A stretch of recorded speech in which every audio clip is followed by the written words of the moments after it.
नमस्कार, मैं नई दिशा सत्येंद्र कुमार पांडे चैनल कवरेज के माध्यम से आज बागेश्वर धाम पहुंचे हुए हैं। और आज जहां पूरा सनातन और हिंदू धर्म के रक्षक और हम जहां कहें कि पूरे विश्व को सनातन धर्म की रक्षा करने के लिए हमारे पूज्य गुरुदेव हमारे समकक्ष हैं। हम इनकी विचारधाराओं को 2 मिनट जानेंगे। और आज जिस तरीके से सनातन के ऊपर इनकी, और आज देखें कि अभी घड़ी में 2:03 बजने में 15 मिनट कम है और गुरुदेव लगातार सुबह से लगे हुए हैं। सबसे पहले कोटि कोटि सादर प्रणाम है। मैं चाहूँगा कि हमारे बहुत बहुत धन्यवाद, आपके सभी दर्शकों को धन्यवाद। नई दिशा कवरेज के माध्यम से 2-3 चीज़ें, जो आपका एक कैंसर का हॉस्पिटल, दूसरा था 251 कन्याओं का विवाह और तीसरा एक जो प्रयागराज, ये 2 चीज़ में अभी हम कल का दिन छोड़ के परसों प्रयागराज महाकुंभ में पहुंचेंगे। 27, 28, 29 तारीख 3 दिन तक वहां पर परम निकेतन में परम पूज्य श्री मुनि जी की सानिध्यता में हनुमंत कथा सुनाएंगे। इस कथा का उद्देश्य सिर्फ यही है, हिंदू जगाओ, हिंदुस्तान बचाओ। महाकुंभ में इस भरोसे के साथ हम जो है डुबकी लगाएंगे। वर्तमान में महाकुंभ अपने प्रमुख मुद्दों से भटक रहा है, मेन मुद्दों से भटक रहा है।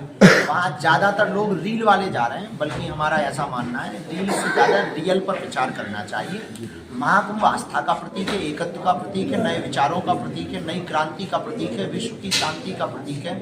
महाकुंभ सनातन संस्कृति के विचार प्रचार के लिए रखा गया है, ना कि किसी के वायरल होने के लिए। ये वायरल का विषय नहीं है। इसका मतलब ये नहीं कि हम वायरल के खिलाफ है, चूंकि हम भी वायरल होके ही बाबा बने, तो हम वायरल की बातों के खिलाफ नहीं है। हम ये कहना चाह रहे हैं कि महाकुंभ वायरल का विषय नहीं है, महाकुंभ आस्था का विषय है। इन्हीं प्रमुख उद्देश्यों को लेकर के हम आस्था की डुबकी लगाने के लिए जा रहे हैं।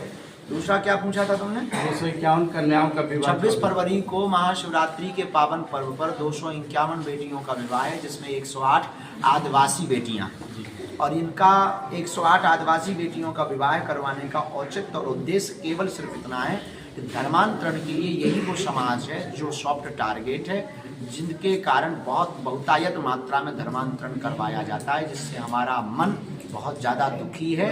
इसलिए उन परिवारों को पुनः वह मंच देने के लिए, वह सम्मान देने के लिए, क्योंकि वो प्रकृति प्रेमी हैं, वो जल जंगल और जीवन इन्हीं से जुड़े हुए लोग हैं। वो भगवान राम के सहयोगी हैं, मित्र हैं, माँ सबरी के अंशज वंशज हैं, निषाद राज के अंशज वंशज हैं, और भगवान बिरसा मुंडा जैसे वीरत्व की उनका वंश है। इसलिए हम आदिवासी परिवारजनों को जन जागरण जागृति हेतु 108 आदिवासी बेटियों का विवाह 26 फरवरी को बागेश्वर धाम पर करवा रहे हैं। बालाजी की अनुकंपा से हो रहा है। और अभी क्या था? और अभी जैसे मंच संचालन के माध्यम से आपने कहा दिव्य दरबार में कि बागेश्वर का हर ग्रामीण स्तर पे एक संगठन पहला पुराना प्रश्न, तीसरा कैंसर हॉस्पिटल जी 23 फरवरी को कैंसर हॉस्पिटल का उद्घाटन है। जी बागेश्वर धाम पर कृपा के साथ साथ दवा भी प्राप्त होगी।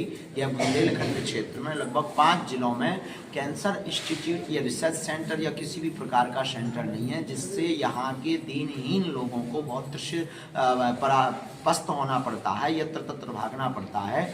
उन सबको देखते हुए एक कैंसर हॉस्पिटल का भव्य दिव्य नव्य निर्माण करवाया जा रहा है।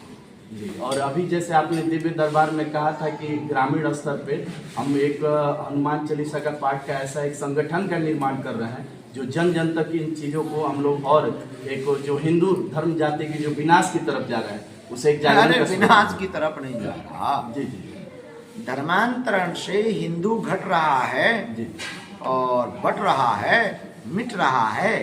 उसको दृष्टिपात रखते हुए बहुत से प्रयोग हिंदुओं को बचाने के लिए तो किए ही जा रहे हैं। एक अनूठा नया प्रयोग ये किया है कि गांव में पिछड़े इलाकों में धर्मांतरण है, उनको रोकने का सर्वोत्तम उपाय यही है कि हम अपना मंडल, अपनी विचारधारा के लोग तैयार करेंगे। हमको अपनी विचारधारा के लोग चाहिए, कम से कम 1 लाख। जी जी जी, बस यही हमारा उद्देश्य है। 1 लाख हमारी विचारधारा के लोग होंगे तो हम इस देश को बदलने की, हमें भरोसा है कि वो 1 लाख लोग इस देश को बदलने की क्षमता रखेंगे। एक अंतिम प्रश्न नई दिशा न्यूज के माध्यम से मैं चाहूँगा कि आपकी जो हमेशा हर दिन कोई ना कोई विचारधारा जाते रहती है, तो आज का विचारधारा जो पूरे जन जागरण पे यही है जी, विचार नए हो, संस्कार पुराने हो, यही जिंदगी का सूत्र है। बहुत बहुत धन्यवाद। और ये थे हमारे पूज्य गुरुदेव, जिसे आज पूरी दुनिया और पूरे विश्व, तो इस प्रकार से हम कह सकते हैं कि कैमरामैन सहयोगी